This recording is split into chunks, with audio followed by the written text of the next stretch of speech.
This is QTV News coming to you live from our studios on Kairaba Avenue, and I am Ashma Uba. Thanks for joining us.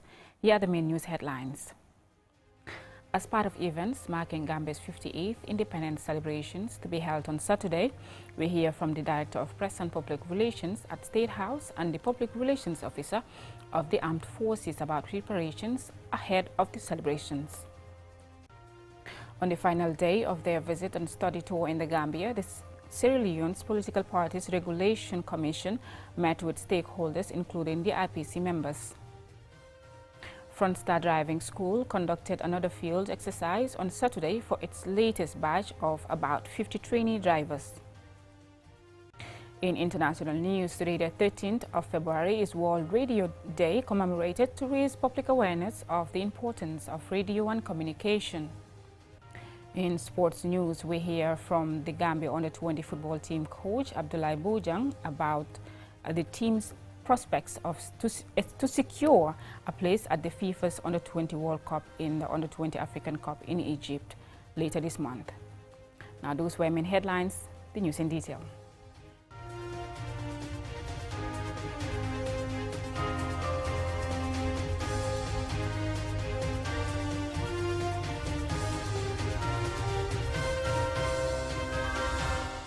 Now, as part of events marking Gambia's 58th independence celebrations to be held on Saturday, we hear from Abdoulie Bojang, Director of Press and Public Relations at State House, and Captain Malik Sanyang, Public Relations Officer of the Gambia Armed Forces, and about preparations ahead of the celebrations.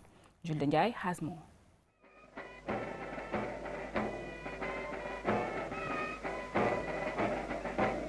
On Saturday, the 18th of February, the Gambia will mark 58 years of having attained independence from Great Britain in 1965.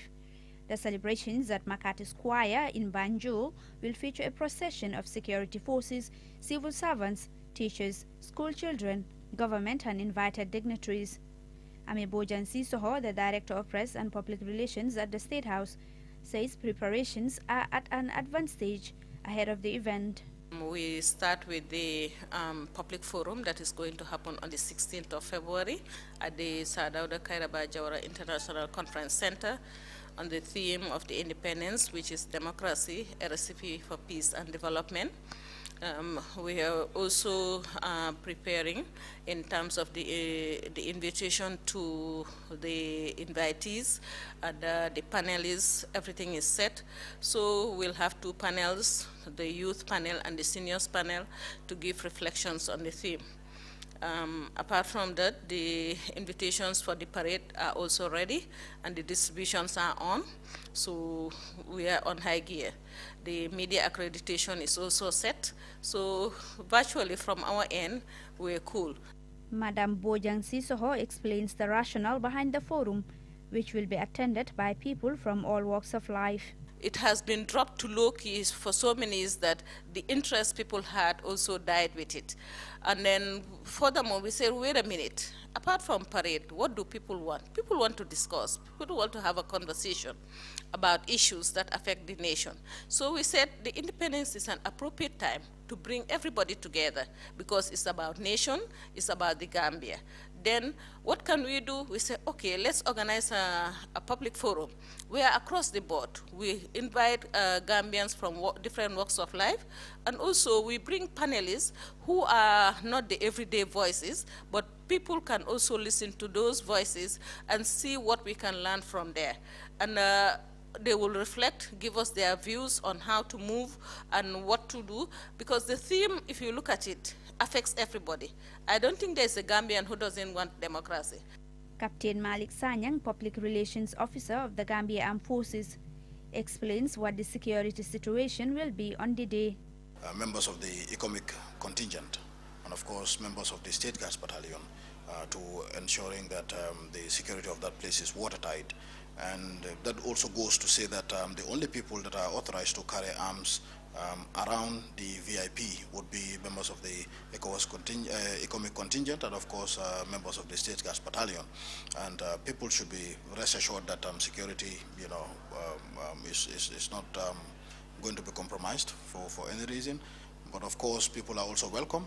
Just ensure that you listen to the directives that will be coming out from members of the security services that will be there. Captain Sanyang calls on citizens to cooperate with the security forces to ensure a peaceful and successful celebration. The Gambia became a republic in 1970. 5 years after attaining independence, the monarch and the governor-general were replaced by an executive president as head of state.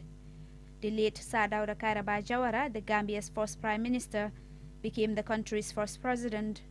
For QTV News, I am Julden Jai. On the final day of their visit and study tour in the Gambia, the Sierra Leone's Political Parties Regulation Commission met with stakeholders, including the IPC members, at an event held at a local hotel in Senegambia. Lolem Kamara reports. Among the stakeholders at Friday's interface were the Independent Electoral Commission, representatives from the United Nations Development Program, the National Election Response Group, women and youth branches of the Inter-Party Committee, past and present co-chairs of the IPC, amongst others.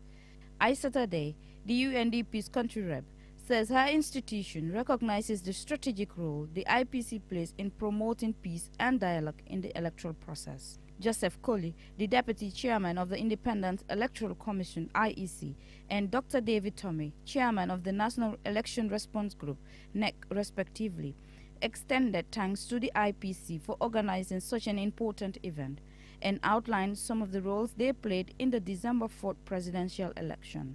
The past couple of years, we've welcomed the commissions, electoral commissions of Malawi, and the last time we also welcomed the Liberia Electoral Commission to come on understudy our voter registration, because Liberia is undergoing voter registration pretty soon because they have elections in October, just like Sierra Leone has elections in June. During the last elections, we had a situation where all registered people were in the database. Some people, unfortunately, moved addresses during the process, and they come to vote, and justly, the officer there goes through and said, you are not on the register. Of course, that could bring problems. Fatou Jallo, co-chair of the Inter-Party Committee and Parliament Jiba Youth Chair, used the occasion to advocate for greater women and youth representation in politics. Halifa Saleh, ex-co-chair of the Inter-Party Committee, shared some memories of the Gambia's most recent presidential election. After December 2nd, we entered a very unpredictable period, which soon after led to a crisis situation where outside our borders, armed forces were assembled, aircrafts were being prepared, navies being prepared for bombs to explode on our soil. And people had started leaving as refugees. But the situation was preempted from reaching what was ultimately its logical conclusion of a disintegrated nation. To this end, this was what the head of delegation, Abdoulie Bojang, chairman of the Political Parties Regulation Commission, said about the meeting. All of the doors that they have taken us to, with a single knock, the door is widely open. And in those offices, we saw nothing but utmost respect for the IPC. And I think that is no mean feat. Our being here was not a mistake. In their efforts to have a peaceful, credible, and inclusive elections in Sierra Leone come June, when for the first time the country will use proportional representation, not the first-past-the-post system, we hope the lessons of this visit yield positive results for them. For QTV News, Lolly M. Kamara. Now, Front Star Driving School, one of the leading and the best driving schools in the Gambia, conducted another field exercise on Saturday for its latest batch of about 50 trainee drivers. Alusise witnessed the exercise and he filed this report. As with previous editions, this exercise follows intensive training in theory and practical lessons by Front Star Driving School's expert instructors. The school is headquartered at Kanifing with branches at Brikama, Farafeni and Basse, and substations at Sukura traffic lights and Jarasoma. On qualification after this test, these students will be issued their driving licenses and certificates at the formal graduation ceremony. For many, most of the deadly traffic accidents could have been avoided if people were or are well trained by professional establishments like Frontstar Driving School. Speaking on the sidelines of the exercise at the Independence Stadium premises in Bakau, Antoinette Mendy, Frontstar's General Manager for Social Services and Head of the Driving School, called on Gambians to make the best use of the driving school to get all the skills required before using the highways to minimize accidents. We are termed to be the best and the biggest driving school in this country because we've expanded to so many regions. We have our office in Brikama, that is the western region. We are in Farafenya, that is North Bank, and now we are at Basse. 3 of the trainees, Emily Gomez, an educationist, Joanna Jaju, branch manager of Reliance Financial Service in Brikama, and Musa S. Sise of Jula Financial Service, respectively, endorsed Frontstar Driving School for all intending driving learners. They commended the instructors and management of the school for the professionalism, patience with trainees, and flexible schedule. They believe more need to be done to address and minimize road accidents. They are very, very patient, and I want to applaud them. They're very, very good, and they're very, very professional, because you go there according to your own timing. I would like to challenge the government to support institutions like Frontstar, because with this, at least, they can reduce the injuries and deaths that are happening, especially on the Trans-Gambia Highway. So it has been a very good and wonderful experience for me at Frontstar Driving School. The staffs there, from the CEO all the way to the last dot when it comes to the staffs, they are all very professional, and they have been looking after our welfare from the first day all the way to today. Amadou Jallo, testing officer, says Gambians should do away with the current methods of learning to drive used by many. According to him, if the assessors are not satisfied with the performance of any trainee, that means he or she is not good enough and is asked to go back to the school and do more training. And these students, as I said, should be able to help us to change the bad attitudes which drivers are exercising on the main highways. Frontstar Company was established in 2020 by Modlamin Baji, a dynamic young Gambian who is committed to supporting the growing youth population and contributing to national development.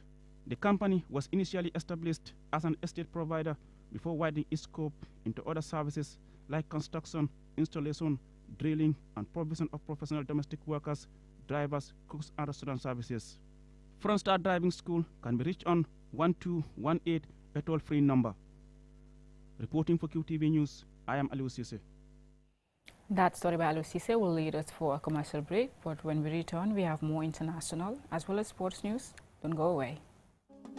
Finger again.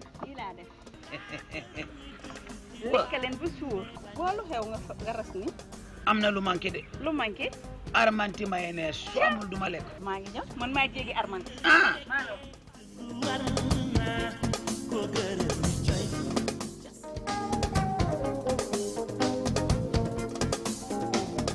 Noo ko gisee?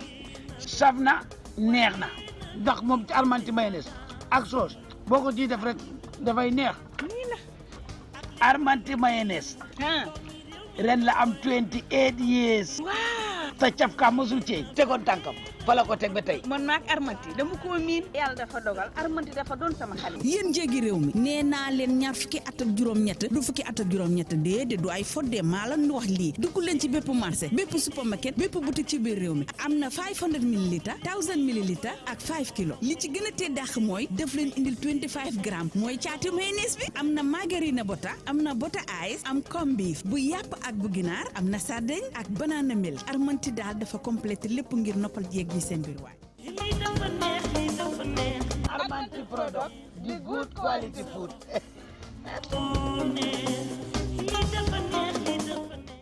Being the Gambia's trusted network, QCell continues to provide the fastest and most reliable internet service in the Gambia. With 4G plus internet speed, you are guaranteed fast and reliable internet anytime, anywhere with QCell. Get a QCell SIM card now at any of our customer care centers and enjoy the fastest 4G internet in the Gambia. For more information, call our customer care on 111. QCell, Sunyubus, we innovate, others follow.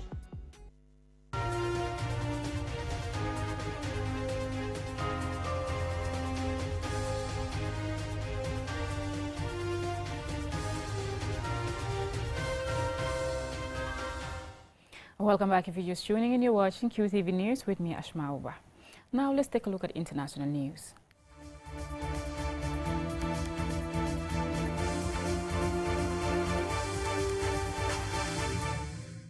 Today, the 13th of February, is World Radio Day, commemorated to raise public awareness of the importance of radio and to encourage decision makers to use it and provide access to information and to improve international cooperation among broadcasters.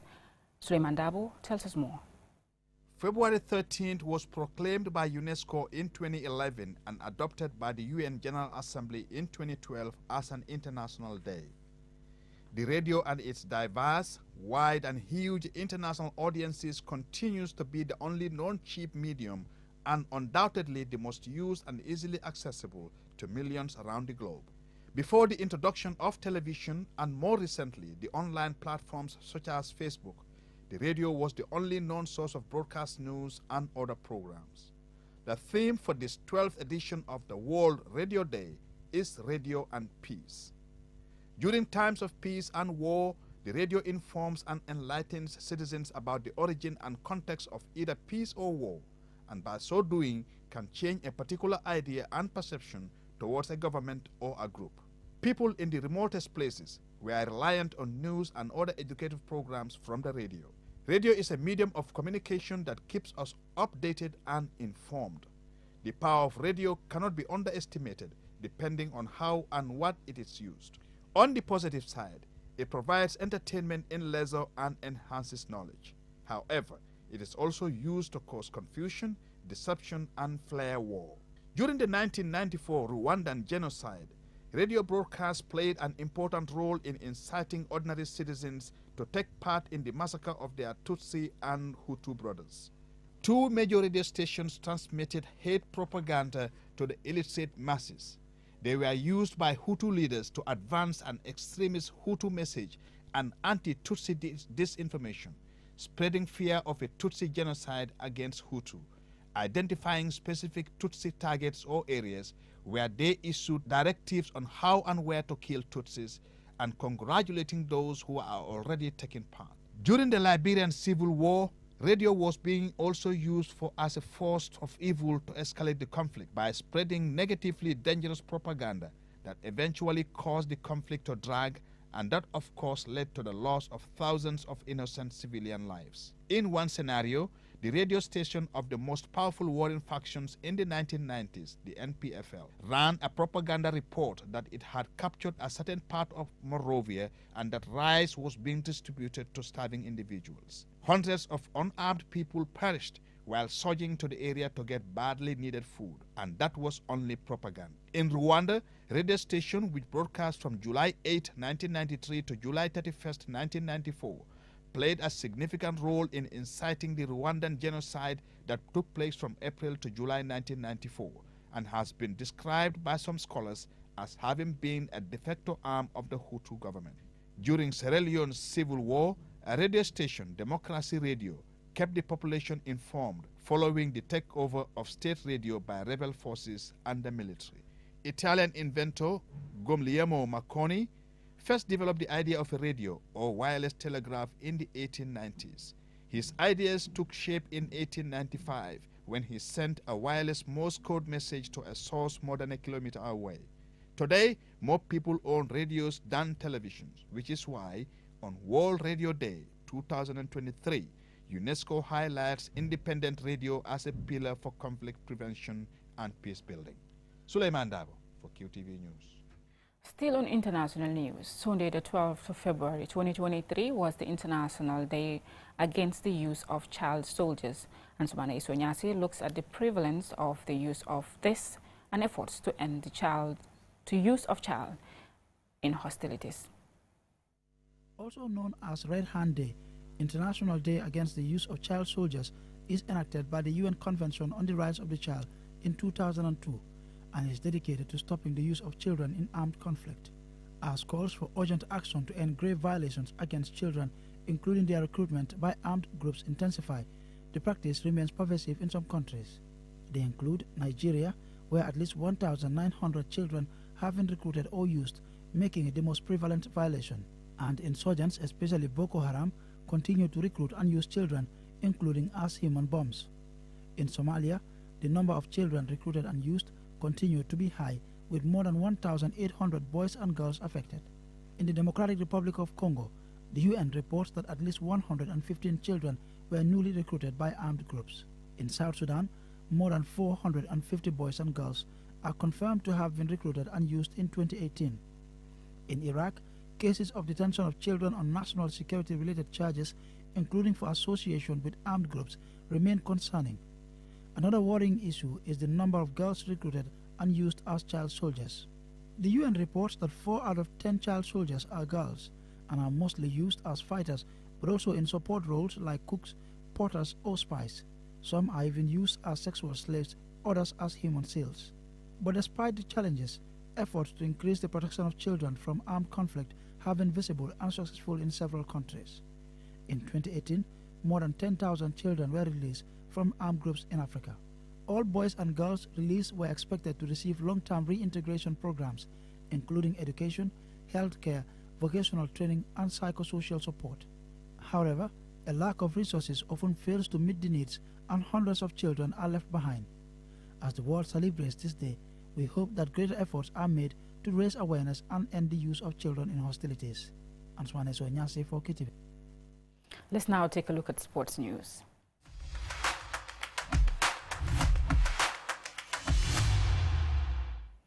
The Gambia Under-20 football team coach Abdoulie Bojang says his team wants to secure a place at the FIFA Under-20 Cup by reaching at least the semi-final of the Under-20 Cup in Egypt later this month. Our sports reporter Mamoudou Gajaga visited the team at the football hotel in Yundum, and he now reports. After playing their last warm-up game, Gambia Under-20 head coach Abdoulie Bojang says his team is well prepared for the Under-20 Africa Cup of Nations in Egypt. The Gambia is drawn in Group C alongside Tunisia, Benin and Zambia for the tournament, which is scheduled to be played between February 19th to 11th March. They will be based in Alexandria for the group phase. We really want to qualify for the World Cup, which is good for Gambian football, especially at youth level. They've been doing good, as you said. Based on the preparation, I am optimistic that we'll be able to achieve it, but we don't want to go that high. We want to start game by game. The team played 3 local friendly matches, of which they won 2 and lost 1. Several players who play outside the country are also added to the squad, including Mamin Sanyang, who plays for Bayern Munich's youth team, Kajali Drame, who plays for Cape Town City FC in the Premier Soccer League in South Africa, amongst others. Coach Abdoulie Bojang says the new additions to the squad will strengthen the team. It would help the team to have depth, because if I reflect my mind back on the WAFU again, we analyze the competition generally, and the team did very well, but we were short at the striking force. That's why we tried to reinforce that position. Looking at the team, we made a few changes, that is at the offensive, the strike force. We bring it so that the team would have depth. On his Group C opponents, Coach Bojang says despite not knowing much about them, his side has what it takes to deal with their tactics. Tunisia, Zambia and Benin could prove to be very tough sides to face. But the Gambia Under-20 coach says the WAFU Zone A tournament experience will help his team. But we have a philosophy that we'll be searching to see what best we can do to know exactly their style of play, their strengths and their weaknesses. We'll keep working, searching that. But as I always tell the players, football always, the most important thing, this is what I believe in, it's you try to be better than your opponent during the course of the 90 minutes. Lamin Sow, one of the Gambia Under-20 team's outstanding players, recently returned from a trial in Spain. He said he signed a contract with Spanish Segunda side Tenerife.